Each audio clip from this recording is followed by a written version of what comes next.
આવનાર સમયમાં કોંગ્રેસનું અધિવેશન ગુજરાતમાં થવા જઈ રહ્યું છે અને આ અધિવેશન ગુજરાતમાં જ કેમ?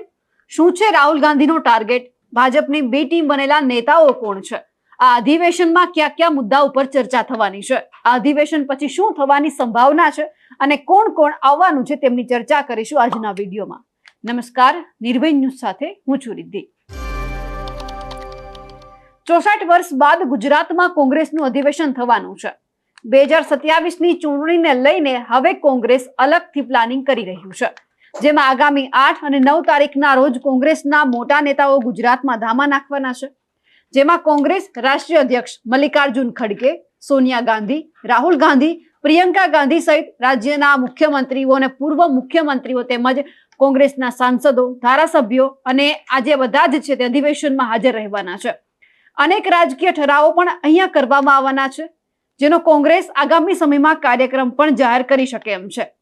આગામી 8 એપ્રિલના રોજ શાહીબાગ સરદાર સ્મારક ખાતે CWC બેઠક મળવાની છે. 9 એપ્રિલે રાષ્ટ્રીય અધિવેશન સાબરમતી રિવરફ્રન્ટ ખાતે મળવાનું છે, જેમાં દેશભરમાંથી 3000 લોકો આવવાની શક્યતા અત્યારે વ્યક્ત કરવામાં આવી છે. સૂત્રો એવું પણ કહે છે કે 2027ના ટાર્ગેટ સાથે ગુજરાતમાં અધિવેશન થવા જઈ રહ્યું છે. અધિવેશન બાદ રાહુલ ગાંધી અને પ્રિયંકા ગાંધી ગુજરાતની ધુરા સંભાળવાના છે.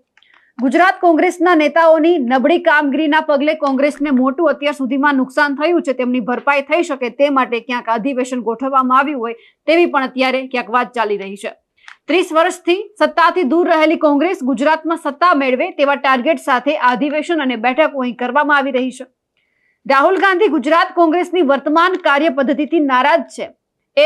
એમણે ક્યાંક જાહેર મંચ ઉપર પોતાની આ નારાજગી પણ વ્યક્ત કરી હતી. એ આપણે બધાએ સાંભળી છે કે જ્યારે ગુજરાત દોર હોય એમનો એ દરમિયાન ઘણા બધા એવા નિવેદન પણ આપવામાં આવ્યા હતા કે જ્યારે સ્પષ્ટ એવું લાગતું હતું કે તેઓ નારાજ છે. ગુજરાતની અંદર જે વર્તમાન કાર્ય પદ્ધતિ થઈ રહી છે, કોંગ્રેસના કાર્યકરો જે કામ કરી રહ્યા છે તેમાં ક્યાંક એમને નારાજ થતા પણ આપણે જોયા છે. કોંગ્રેસમાં રેસના અને લગ્નના ઘોડાઓ અલગ કરવાના છે તેવો પણ આપણે એક મુદ્દો સાંભળ્યો હતો. ભાજપ સાથે સેટિંગ કરનાર નેતાઓને પાર્ટીમાંથી બહારનો રસ્તો બતાવવા પણ તેમણે સૂચન કર્યું હતું.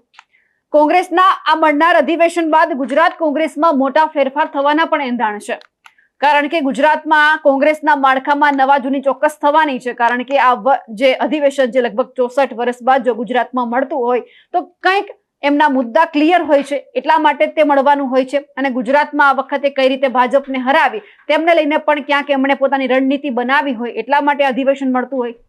કોંગ્રેસના જાણકાર સૂત્રો એવું પણ કહે છે કે કોંગ્રેસ પ્રમુખ સહિત નવા નેતૃત્વ સાથે ગુજરાત કોંગ્રેસ કામ પણ કરવાની છે. ગુજરાત કોંગ્રેસના પ્રભારી તરીકે પ્રિયંકા ગાંધીને પણ વિશેષ જવાબદારી સોંપાઈ શકે છે તેવી પણ અત્યારે સૂત્રો વાત કરી રહ્યા છે. ગુજરાતમાં ભાજપને હરાવવાની રાહુલ ગાંધીની એક જેમણે પડકાર ફેંક્યો હતો તે પણ સામે આવ્યો છે.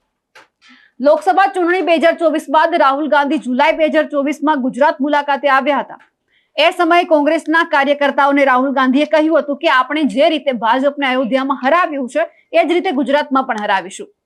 કોંગ્રેસના ટોચના નેતાઓની પણ ગુજરાત અત્યારે મુલાકાત વધી ગઈ છે. ગુજરાત કોંગ્રેસના નેતા એવું પણ કહેતા હતા કે રાહુલ ગાંધીએ ગુજરાતમાં ભાજપને હરાવવાની ગત વર્ષે જ એક પડકાર ફેંકી દીધો હતો, જે હવે પૂરો કરવાનો છે. એ વખતે તેમણે સંસદમાં પણ કહ્યું હતું કે તમે લખીને રાખો, આ વખતે અમે તમને ગુજરાતમાં હરાવીશું. વિપક્ષ ઇન્ડી ગઠબંધન ભાજપને ગુજરાતમાં હરાવશે તેવી પણ વાત સામે આવી છે. હવે એ પણ સમજીએ કે કોંગ્રેસ માટે ગુજરાત કેમ મહત્વનું છે. વડાપ્રધાન નરેન્દ્ર મોદી અને અમિત શાહનું ગૃહ રાજ્ય ગુજરાત હોવાને કારણે અહીંની દરેક ચૂંટણી મહત્વની હોય છે. આવી સ્થિતિમાં કોંગ્રેસને લાગે છે કે જો આગળ વધવું હોય તો ભાજપને ગુજરાતમાં જ હરાવવું પડે. કોંગ્રેસ 1-2 મહિનામાં આગામી 2 વર્ષનો કાર્યક્રમ પણ તૈયાર કરવાનો છે. હવે આ કાર્યક્રમ એટલા માટે એવું લાગે છે કે કોંગ્રેસ 1995થી ગુજરાતની સત્તાથી દૂર છે, એટલા માટે આ બધું થઈ રહ્યું હોય કે ફરી એક વખત ગુજરાતની અંદર સત્તા કઈ રીતે સંભાળવી તેમના માટેના બધા સોગઠા ગોઠવાઈ રહ્યા છે. લગભગ રાજ્યમાં જો વાત કરીએ તો 1995, 1998, 2002, 2007, 2012 અને 2017, 2022 એમ 7 વિધાનસભા ચૂંટણી યોજાઈ ચૂકી છે અને આ તમામ ચૂંટણીમાં કોંગ્રેસને પછડાટ મળ્યો છે.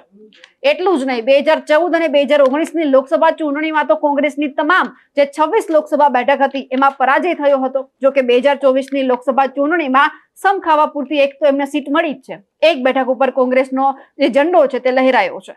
પરંતુ આ બધું એટલે કે 64 વર્ષ બાદ ગુજરાતની અંદર ક્યાંક એવું લાગે છે કે કોંગ્રેસ કમબેક કરશે. તો શા કારણે? તો કે અધિવેશન મળવાનું છે, અનેક નવા કાર્યક્રમો જાહેર થશે કે 2 વર્ષની અંદર તેમણે શું કરવાનું છે, નવી રણનીતિ ઘડાવવાની છે, બ્લુપ્રિન્ટ આપવા છે. કે કારણ કે જે રીતે ગુજરાતની અંદર જો ભાજપને હરાવવું હોય તો મજબૂતાઈથી જો એમની પાસે પ્લાન હોય તો જે ભાજપને હરાવી શકે એમ છે. 30 વર્ષથી એક હતું ભાજપ શાસન કરે છે અને જો કોંગ્રેસ હરાવી ન શકતી હોય તો ક્યાંક આ વખતે એવું લાગે છે કે એમના જે આ નિયમો કોંગ્રેસ બનાવશે પણ જબરદસ્ત હશે. અમારા અહેવાલને લઈને આપનું શું કહેવું છે કમેન્ટ કરીને ચોક્કસથી જણાવજો. સાથે જ અમારી નિર્ભય ન્યૂઝ ચેનલને લાઇક, શેર અને સબસ્ક્રાઇબ કરવાનું ભૂલશો નહીં. નમસ્કાર.